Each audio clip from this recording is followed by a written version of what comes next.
Bristol Motor Speedway's epic MLB to NASCAR transformation.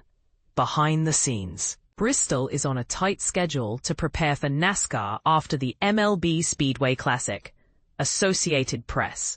August 4, 2025, 10:26 a.m. ET. Bristol, 10. The moment the Atlanta Braves and Cincinnati Reds finished their game on the baseball field at Bristol Motor Speedway, a new countdown began. Known as the Last Great Colosseum, this iconic venue must quickly transition from hosting the MLB Speedway Classic to gearing up for NASCAR's return for a playoff race scheduled on September 13th.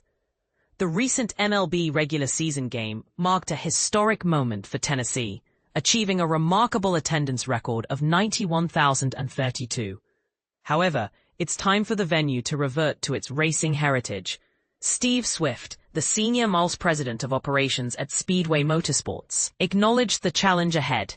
It is difficult, but it's things that we like.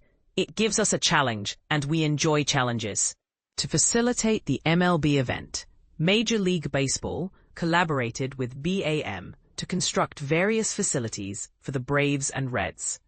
This included clubhouses equipped with showers, strength and conditioning areas, offices for coaches and trainers, and batting cages. Additionally, grandstands were erected along both baselines, complete with broadcast booths. Now, the pit walls that were dismantled need to be rebuilt.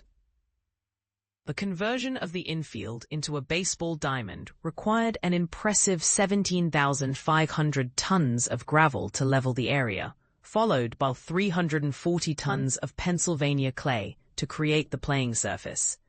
Swift explained that pouring concrete walls is a time-consuming process, and they require additional time to cure properly. As soon as the last pitch is thrown and the final hit is made, the teams will handle their post-game duties. Then, the pads will start coming off the wall, and the crew will work through the night to begin disassembling everything, so we can reassemble for the NASCAR race, Swift stated. Some of the gravel will be repurposed for Bristol's parking lots. Swift mentioned that they have identified groups willing to utilize some of the materials to assist those still recovering from the aftermath of Hurricane Helene, including 2x4s and plywood from the grandstands. A lot of materials will be put to good use in the rebuilding efforts, Swift noted. We just need to clear the area to allow for the installation of asphalt and concrete. The renovation timeline includes a few buffer days for safety. The goal is to complete everything by September 7th. There may still be some paint drying when the Goodyear haulers arrive, but we are definitely aiming for September 7th, Swift confirmed. Bristol previously hosted a college football game in 2016 that attracted an astonishing 156,990 fans. Now there are whispers of the NHL potentially making its way to Bristol, as Sportico reported that league officials are interested in observing how the racetrack managed the MLB event. We have demonstrated with football and now baseball that we can host events that many would never imagine possible, Swift concluded. But here's where it gets controversial. Will Bristol be able to maintain its reputation for hosting diverse sporting events? Or will the challenges of rapid transitions prove too daunting? Share your thoughts in the comments below. Speedway Classic breaks attendance record despite logistical issues. Imagine the excitement of a record-breaking crowd, but the thrill is dampened by logistical nightmares. The Speedway Classic between the Atlanta Braves and Cincinnati Reds shattered the attendance record for an MLB regular season game, but the event was far from perfect. The game, initially scheduled for Saturday, was completed on Sunday after a weather delay, and a staggering 91,032 tickets were sold. This milestone eclipsed the previous record of 84,587 tickets set in. Eli White, Hurston, Waldrep shine at the MLB Speedway Classic. Imagine being part of a baseball game that takes place not on a traditional diamond, but on a NASCAR track, where speed and strategy blend in unexpected ways. That's exactly what happened during the 2025 MLB Speedway Classic in Bristol, Tennessee, where Eli White and Hurston Waldrep turned the event into a memorable victory for the Atlanta Braves. Eli White made history by becoming the first player to hit 2 home runs at a NASCAR track. Meanwhile, Hurston Waldrep secured his first Major League Baseball win, pitching at the iconic Bristol Motor Speedway, the same venue where Darrell Waldrep achieved legendary status with 12 NASCAR Cup Series victories, including a remarkable 7 straight from 1981 to 1984.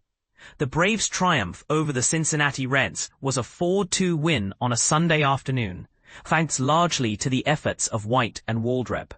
As White reflected on his accomplishment, he noted, "Cool trivia has always been cool to be a part of." So yeah, that's super special, but here's where it gets interesting.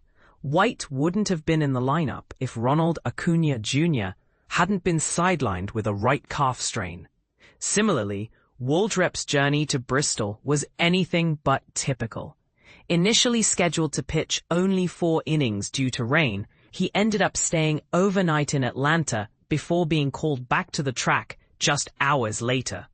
Braves manager Brian Snitker praised Waldrep's performance, saying, "After we took Waldrep out, I was like, after everything we put you through today, you have done your job. He was really good. Really impressive." Waldrep, who is considered the Braves' number 4 prospect, according to MLB Pipeline, started the game with runners on base and managed to clean up the situation. In the second inning, White launched a 3-run homer that bounced off the track's bank beyond the left field wall, giving the Braves a crucial lead. White added to his historic achievement with another homer in the 7th inning, making it the first time anyone had hit multiple home runs at a racetrack. "They both kind of blurred together, honestly," White admitted. "I kind of blacked out after I hit both of them." White's 2-homer gains since 2021 provided significant support for Waldrep, who tossed 75 pitches to keep the Reds to just 1 run over 5 2/3 innings. Waldrep struck out 4 batters and walked only 2, showcasing impressive efficiency despite his AAA walk rate of 12.3% this season. And this is the part most people miss: Waldrep's journey from struggling in the minors to thriving in the majors. Last year, he allowed 13 runs and completed just 7 innings over 2 starts. Now, he's making strides and could potentially contribute to the Braves' rotation, which currently has 5 players on the 60-day injured list. Reflecting on his experience, Waldrep expressed gratitude for the opportunity to grow and fine-tune his skills. "It's all just a chance to grow and to make myself better and to make sure everything is individually fine-tuned so that when the time comes, there's not a question about being ready," he said. For White, the experience was equally unforgettable. Holding a trophy reminiscent of those awarded to NASCAR champions, he celebrated his place in baseball history. "It was a super special experience all around," he shared. This unique event highlights the unpredictable nature of sports and the importance of preparation and adaptability. But here's the real question. Could this type of unconventional game become a regular feature in baseball, or is it best enjoyed as a one-time spectacle? What do you think?